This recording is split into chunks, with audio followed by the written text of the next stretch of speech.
सुशील जी, आज लोग परेशान हैं, हताश भी हैं और जो रोज नियमित कराते थे उनके लिए एक अपशब्द नहीं कहते हैं ये शिक्षा मित्र अनुदेशक, जो हर सप्ताह नियमितीकरण का एक पोस्ट डालते हैं। लेकिन अगर विक्रम सिंह ने कुछ कह दिया तो पत्थर की लकीर हो गई, सुशील यादव ने कह दिया तो पत्थर की लकीर हो गई, और अगर मैंने बोल दिया तो पत्थर की लकीर हो गई। उस पर फिर कोई राहत नहीं होगी, उस पर कमेंट जरूर करेंगे। लेकिन जो दिन भर कमेंट करते हैं कि 17 मार्च, 16 फरवरी, 24 अप्रैल, 23 सितंबर, 17 अक्टूबर, 15 अगस्त, 22 जनवरी, 23 फरवरी, मतलब लिख दिया, उनके लिए कोई दंड नहीं है। सुशील जी, आज शिक्षा मित्र बेहद परेशान है अन्य चर्चाओं के अलावा। इस परेशानी में शिक्षा मित्र को कैसे ढांढस बंधी, क्या उम्मीद कर रहे हैं? आज आप बेसिक शिक्षा मंत्री के यहाँ बैठे रहे, मंत्री जी ने मिलना मुनासिब नहीं समझा, इसका मतलब मंत्री जी के सामने कोई न कोई समस्या रही होगी, कोई ऐसे ही बेगाना नहीं होता है।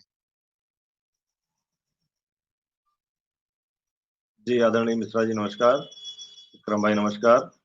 अपने सभी शिक्षा में साथियों को सादर नमस्कार करता हूँ, सलाम करता हूँ। मिश्रा जी, दुखी होना लाजमी है, कष्ट तो है। हम कितना भी ऊपर से हंस लें, लेकिन हमारी अंतरात्मा आज वास्तव में हमको कष्ट है कि जिस लक्ष्य को लेकर हम लोग निकले थे, 1.5 साल हो गया दौड़ते दौड़ते, और पूरी उम्मीद थी कि हमारा काम बिल्कुल 2-4 दिन में होने वाला है। कहीं से हमको नाउम्मीद लगी नहीं रही थी। हमारे सम्मानित अधिकारीगण, हमारे माननीय वित्त शिक्षा मंत्री जी ने भी पिछली मुलाकात में कहा था कि आपका काम हम लोग कर रहे हैं। अब अचानक ऐन मौके पर आकर के जब कोई काम रुकता है तो कष्ट तो होता है। दुःख हमें भी है, लेकिन दुःख का मतलब ये नहीं है कि हम कोई अपना नुकसान कर लें या कोई अपना गलत बयान कर दें। कष्ट तो हुआ है, हमारे सभी साथियों को कष्ट हुआ है। हालाँकि जहाँ पर लोग मुश्किल से आधा % लोग जो वास्तव में शिक्षा मित्र नहीं हैं, उनके द्वारा मैं देख रहा था पूरे प्रदेश में केवल 3 या 4 लोग हैं, जिन्होंने अभद्र भाषा करके गलत कमेंट किए हैं, और वहीं पर 99% लोग ऐसे हैं, जो मुझे व्यक्तिगत फ़ोन करके और व्यक्तिगत मैसेज करके मुझे ढांढस बना रहे हैं कि आप परेशान ना होना, हम आपके साथ हैं। मैं उन सबको नमन करता हूँ, प्रणाम करता हूँ। वास्तव में आज तकलीफ हुई है और पूरे शिक्षा में समाज को तकलीफ हुई है। लेकिन हमने जो लड़ाई लड़ी है, वो एक मुकाम तक पहुँची है और समय बढ़ गया है, लेकिन हम जीतेंगे। मैं सभी साथियों से कहना चाहता हूँ कि कोई परेशान ना हो। हम लोगों ने जैसे इस प्रस्ताव को बनवाया है, यहाँ तक पहुँचा है, चीफ सेक्रेटरी तक, मुख्यमंत्री तक भी जाएगा और पास होकर भी जाएगा। अब माननीय मंत्री जी नहीं मिले, उसका भी कारण था। कल उन्होंने संदेश भेजा कि सुबह हम मुलाकात करेंगे, और हम लोग 10 बजे पहुंच गए, 2:30 बजे तक बैठे रहे।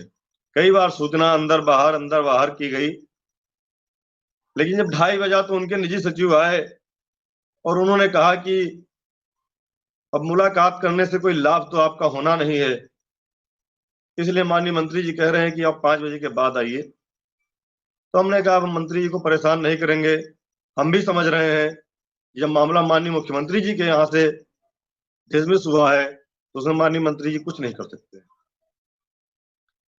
हाँ, यदि माननीय मंत्री जी उतने बात उनकी माननीय मुख्यमंत्री सुन रहे होते और माननीय मुख्यमंत्री जी लखनऊ में होते और वर्किंग डे होता आज, सारे अधिकारी ऑफिस में होते, तो हो सकता है माननीय मंत्री जी एक बार प्रयास करते आज। क्योंकि पिछली मुलाकात में कहीं से भी ऐसा नहीं लग रहा था कि माननीय मंत्री जी का कोई नेगेटिव सोच है या कोई उनकी ऐसी बात है। उन्होंने स्पष्ट कहा था कि जब सदन में बोल दिया है, आपका काम हो रहा है, तो करना तो हमको है ही। तो हम लोगों ने कहा था कि माननीय मंत्री जी, हम लोग जान रहे हैं कि आप कर रहे हैं, हमारे शिक्षा मित्रों को सौगात देने जा रहे हैं, तो हम लोग चाहते हैं कि एक कार्यक्रम हो जाए जिसमें आपका और माननीय मुख्यमंत्री जी का आशीर्वाद हम सभी शिक्षा मित्रों को सामूहिक रूप से मिले। इस बात पर उन्होंने सहमति भी जता दी थी और ये भी कहा था कि दूसरे दिन हमारी मुख्यमंत्री जी से मीटिंग है, हम उसमें मुख्यमंत्री जी से बात करेंगे। लेकिन दूसरे दिन वह मुख्यमंत्री जी से मिल करके सीधे अलीगढ़ चले गए। उसके बाद से हमारी मुलाकात नहीं हो पाई। तो हम मानते हैं कि हमारा काम अंत तक गया और जो कल डीजी मैम ने कहा वो विषय कहीं ना कहीं आज समझ में आ रहा है कि ये पूरे देश का चुनाव है और पूरे देश के चुनाव में यदि एक राज्य के संविदा कर्मी को कोई लाभ दिया जा रहा है तो उसका नेगेटिव असर पूरे देश के संविदा कर्मियों पर पड़ेगा। और निश्चित ही कोई भी सरकार हो वह अपने किसी एक वर्ग को खुश करके अन्य वर्गों को नाराज और ऐन टाइम चुनाव पर नहीं करना चाहेगी। ये बात आज समझ में आ रही है कि बहुत सारे संविदा कर्मी इस देश में काम कर रहे हैं और शिक्षा मित्रों का मुद्दा एक बड़ा मुद्दा है जिस मुद्दे को लेकर के अन्य विपक्षी लोग भी इस पर राजनीति कर सकते थे और सरकार का नुकसान हो सकता था। क्योंकि हमारे चीफ सेक्रेटरी जो इस समय उत्तर प्रदेश में है, उन्होंने प्रधानमंत्री जी के साथ गुजरात में रह करके बहुत दिन काम किया है और जब से माननीय प्रधानमंत्री जी दिल्ली में आए हैं तब से उन्होंने उनके पीएमओ कार्यालय में रह करके भी काम किया है। इसलिए उनको पूरे देश के बारे में बहुत ज्यादा जानकारी है। उनको कहीं ना कहीं से लगा कि चुनाव के 24 घंटे पहले या 2 दिन पहले अगर ऐसा कुछ हो जाता है तो कहीं ना कहीं से इसका नकारात्मक प्रभाव पड़ सकता है आम जनमानस पर, अन्य संविदा कर्मियों पर। इस वजह से हमारा काम रुका है। हमारा काम खत्म नहीं हुआ है। जो जंग हम लोग जीत के आए थे, हालांकि अपने घर नहीं पहुंच पाए, बीच में ही हमको मान लीजिए रास्ते में नदी पड़ गई और बरसात आ गई और उस पर कोई पुल नहीं था। बरसात खत्म होगी, नदी का पानी कम होगा, उस नदी को पार करके हम अपने घर पहुंचेंगे, हमें हमारी मंजिल मिलेगी, ये हमें भरोसा है। ये हमें अपने किए गए कार्य पर, अपने द्वारा की गई मेहनत पर पूरा विश्वास है। कहीं से भी कोई अभी तक हमें आज भी कई अधिकारियों से बात हुई है, हालांकि छुट्टी का दिन था, टेलीफोन से बात हुई, माननीय मंत्री जी का बैठे तब भी बात होती रही। उन्होंने बार बार कहा कि जो बन गया है वो वापस कैसे होगा, आगे पीछे तो हो सकता है लेकिन आपकी कमेटी लिखा पढ़ी में है, आपकी बैठक लिखा पढ़ी में है, आपका प्रस्ताव लिखा पढ़ी में है। एक एक चीज जब लिखित है, कोई मौखिक होती तो उसको खत्म किया जा सकता था या उसको किनारे किया जा सकता था, लेकिन जब लिखित में हर चीज हुई है तो इसको वापस तो नहीं हो सकता है। हाँ, आगे पीछे हो सकता है। उन्होंने भी इस बात को कहा कि चुनाव की, अगर उत्तर प्रदेश का चुनाव होता तो चुनावी सौगात जरूर हो जाती, क्योंकि पूरे देश का चुनाव है, इसलिए सरकार कोई रिस्क नहीं लेना चाहती है किसी एक वर्ग को खुश करके। आप लोग परेशान मत हो, चुनाव के बाद जैसे काम कर रहे थे वैसे ही काम करिएगा, निश्चित ही आपको सफलता मिलेगी। मैं अपने साथियों से कहना चाहता हूं कि वास्तव में आप लोगों ने जो साहस, धैर्य और ताकत हमको दी, उस ताकत को हमने सब कुछ त्याग कर, क्योंकि हमें दिख रहा था कि हमारा काम हो रहा है और हमारा काम होने जा रहा है, इसलिए हमने कोई भी बीच में रोक टोक आई उसको दरकिनार करते हुए घर परिवार रिश्तेदार सब छोड़ते हुए अपने काम में लगे रहे। आज भी सुबह अंतिम दिन था, फिर भी आज सुबह हम पहुंच गए। हमारे साथ कई लोग थे, बैठे रहे।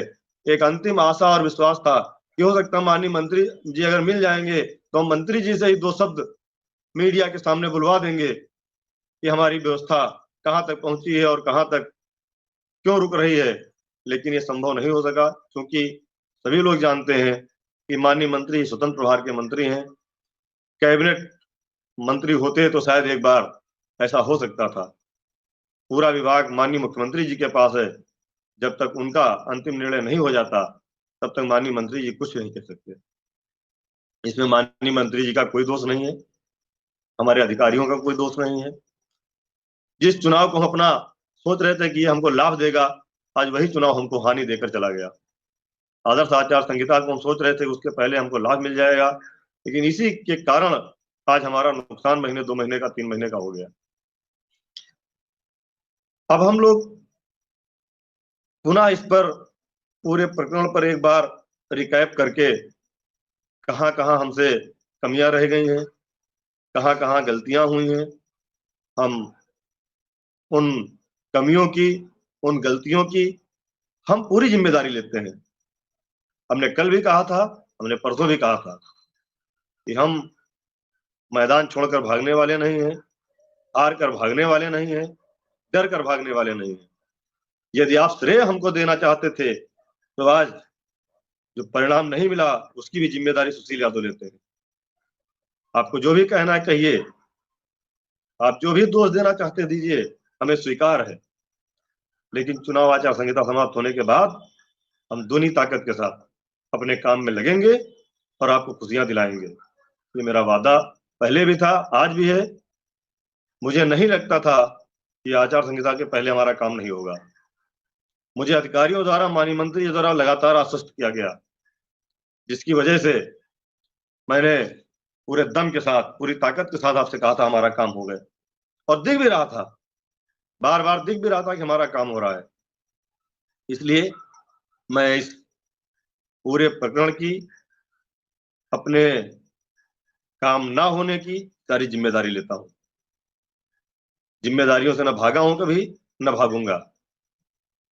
मिश्रा जी, सुशील जी, भावुक मत अब होइए। मैं आपकी समस्या को समझता हूँ। जब आदमी बहुत मेहनत करके जाता है, मन टूटता है, दिल टूटता है। बहुत मेहनत की, मेहनत के अनुसार जब असर नहीं आता तो फिर मन टूट जाता है। आप आज शब्द कह रहे हो, वो एक कोई हताश और निराश नेता नहीं कहता है। हताश और निराश तो सामने आने से डरता है।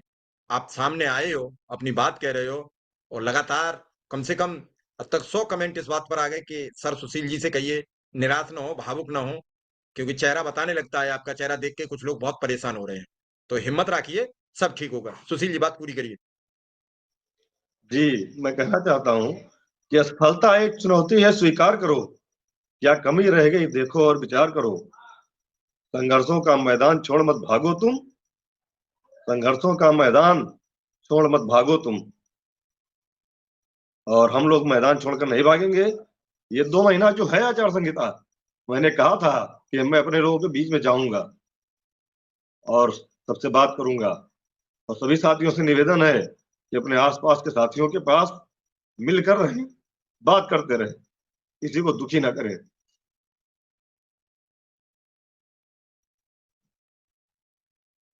सुशील जी, बात बिल्कुल आपकी ठीक है, वाजिब है कि हिम्मत तो रखनी है पड़ेगी, इसके अलावा कुछ नहीं है। आप हिम्मत रखिए, हौसला रखिए। विक्रम सिंह ने ये बात हमको 5 मार्च को बता दी थी। चूंकि मेरी हिम्मत नहीं हुई आपको बताने की, मैं कैसे बताता। जब मुख्यमंत्री जी से बेसिक शिक्षा मंत्री की मुलाकात हुई, और मुलाकात होने के बाद जब इन्होंने आपके कहे अनुसार डीजी मैम से मुलाकात की, तो डीजी मैम ने विक्रम सिंह को बता दिया था। अब विक्रम सिंह आज से बताने में भी हिचकिचा रहे थे। मुझे फोन जी से बेसिक शिक्षा मंत्री की मुलाकात हुई, और मुलाकात होने के बाद जब इन्होंने आपके कहे अनुसार डीजी मैम से मुलाकात की, तो डीजी मैम ने विक्रम सिंह को बता दिया था। अब विक्रम सिंह आज से बताने में भी हिचकिचा रहे थे। मुझे फोन किया लखनऊ से। मैं क्या बताता शिक्षा मित्र अनुदेशकों को। उन्होंने कहा कि एक संगठन को हम कुछ दे के, 2 संगठन को कुछ दे के बाकी संगठनों को नाराज नहीं कर सकते। जो उन्होंने कल आपसे कहा, और कल उस बात के कहने का कोई असर नहीं था। बात निकल चुकी थी आगे। तो हताश मत होइए, निराश मत होइए, हिम्मत रखिए। आप शेर दिल हो। आपके चेहरे पर आंसू नहीं अच्छे लगते हैं। आप मुस्कुराते हुए अच्छे लगते हो। सभी आपसे लिख रहे हैं और सब हौसला देंगे। बिल्कुल मत घबराइए सुशील जी। हम हमेशा आपके साथ खड़े थे। जब तक आपको न्याय नहीं मिलेगा यूं ही खड़ा रहूंगा। पहले भी टेढ़े सवाल करता था, फिर टेढ़े सवाल करूंगा।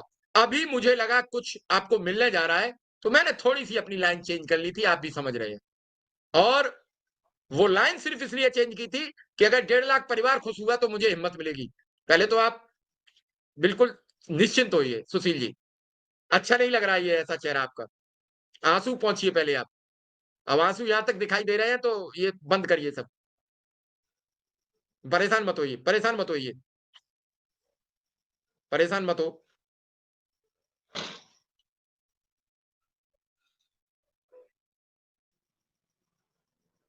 जी सुशील जी। कोई बात नहीं मिश्रा जी। असल में हम चाहते थे कि हमारा काम हो रहा है, चुनाव से पहले हो जाए। कहीं से कोई ये लग ही नहीं रहा था कि हमारा काम नहीं हो रहा है, इसलिए पूरी उम्मीद थी।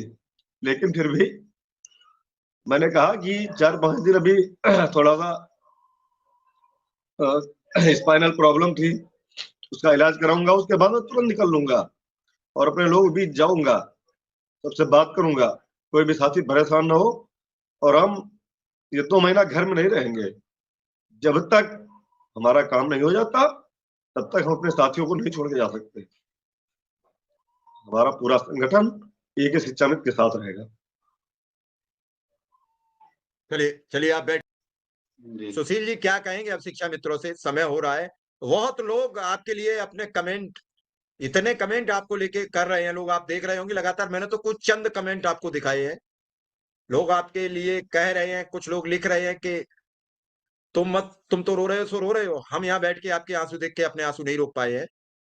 तो सब आपके साथ खड़े हैं और कह रहे हैं कि आप जहां कहोगे तन मन धन से हम खड़े मिलेंगे।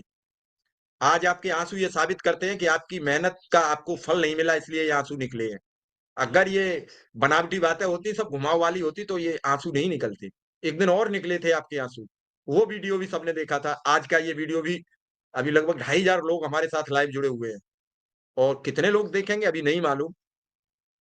और ये वीडियो मैं सुबह भी लोगों को बताऊंगा, दिखाऊंगा। लेकिन सुशील जी, अब आपकी आवाज पर ही ये चुप होंगे। इनका मन भी टूटा है, इनका मनोबल भी टूटा है।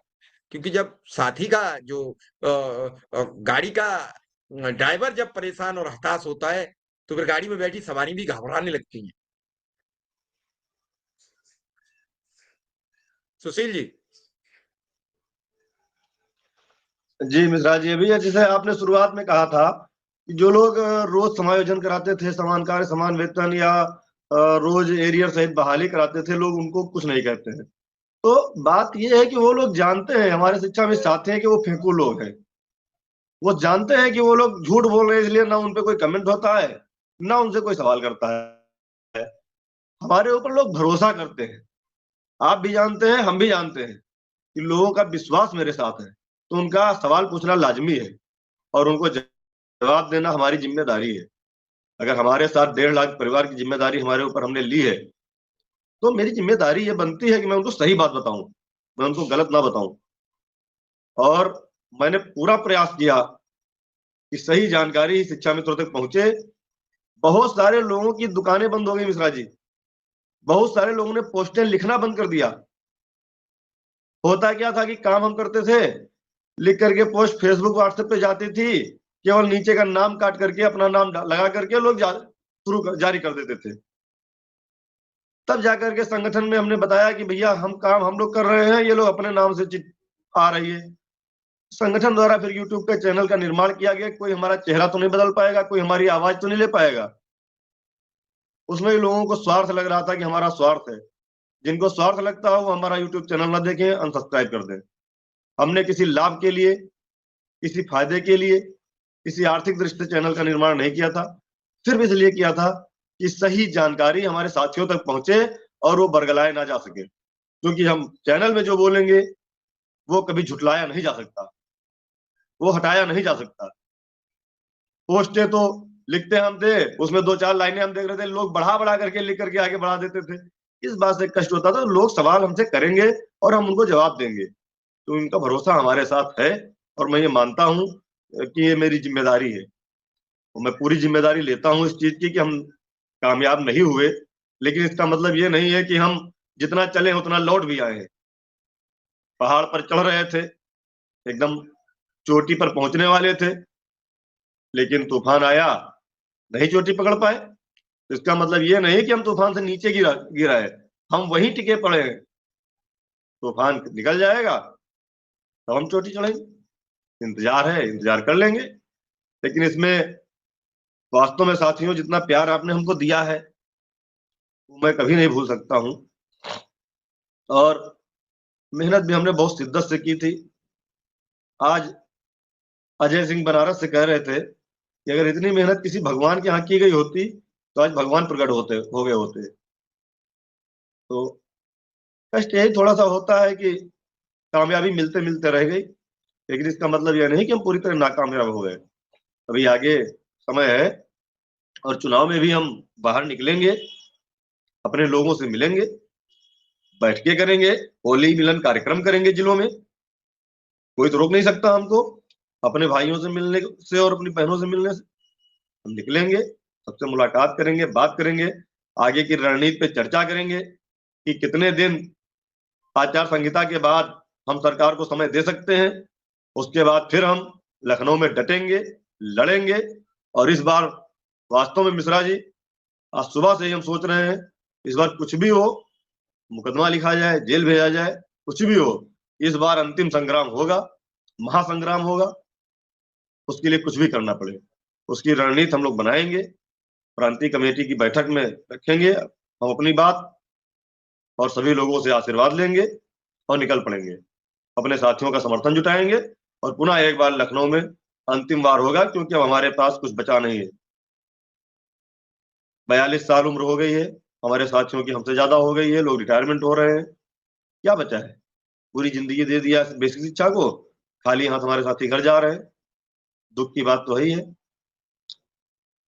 15-16 जून के बाद आचार संहिता समाप्त होगी। व्यवस्था हम पहले से बना लेंगे कि हमको करना क्या है, उसकी रणनीति पहले से तैयार होगी। आचार संहिता समाप्त होते ही हमारे अभी वरिष्ठ कुछ अधिकारी भी बदल गए हैं इस बीच में, वो भी अपना स्थायित्व हो जाएंगे। तो ऐसी कोई विशेष हार नहीं हुई, लेकिन ये है कि दुख हुआ कि हमारा काम होते होते रुक गया। थोड़ा सा उसमें जो रुक गया, यही कष्ट है। उम्मीद बहुत थी कि आज हम कामयाब हो जाएंगे, माननीय मंत्री से मुलाकात हो जाएगी, लेकिन माननीय मंत्री जी का कोई इसमें दोष नहीं, क्योंकि ऊपर से जब मामला बिगड़ा है, ऊपर से रोका गया है कि अभी ब्रेक दो, तो उसमें बहुत ज्यादा परेशान होने की जरूरत नहीं है अपने साथियों से। आवाज नहीं आ रही मिश्रा जी।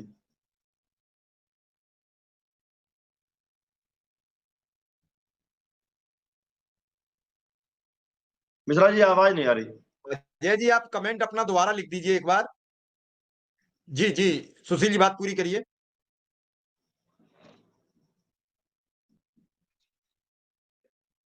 जी, हम कह रहे थे कि हम जून में पुनः रणनीति अभी से बना लेंगे।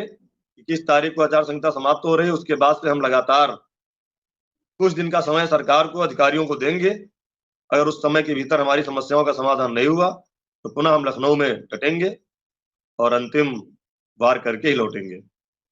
या तो हम लोग अपनी मंजिल को पा लेंगे, नहीं तो सामूहिक इस्तीफा लखनऊ के इको गार्डन में हम लोग लिख करके दे आएंगे। कोई दूसरा रोजगार करेंगे, कोई काम करेंगे, कम से कम हमारे बच्चे पल सके, परिवार पल सके। अब बहुत ज्यादा वेट और वॉच करने का समय अब नहीं है।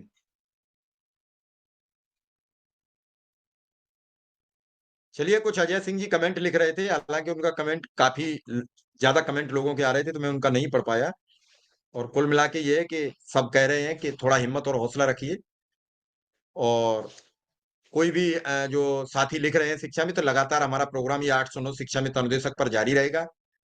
सुशील यादव आते रहेंगे, लोगों से बातें बताते रहेंगे, जहां भी जो उनका होगा प्रोग्राम वो बताते रहेंगे। क्योंकि आज आना बेहद जरूरी था। बाकी दिनों में सुशील जी हमारे साथ रहते हैं, अक्सर हमारे साथ रहेंगे, और रोज आपको इन सब मामलों पर जानकारी मिलती रहेगी। तो आप निराश ना हो। और जब तक नहीं मिलेगा तब तक मैं ये प्रोग्राम नहीं बंद करने वाला हूं, जब तक न्याय नहीं मिलेगा। इसी के साथ आप सबको मेरी शुभकामनाएं। जो हुआ वो भी ठीक नहीं हुआ, जो होगा वो ठीक होगा। इन्हीं बातों के साथ आप सबका आभार। नमस्कार। नमस्कार सर।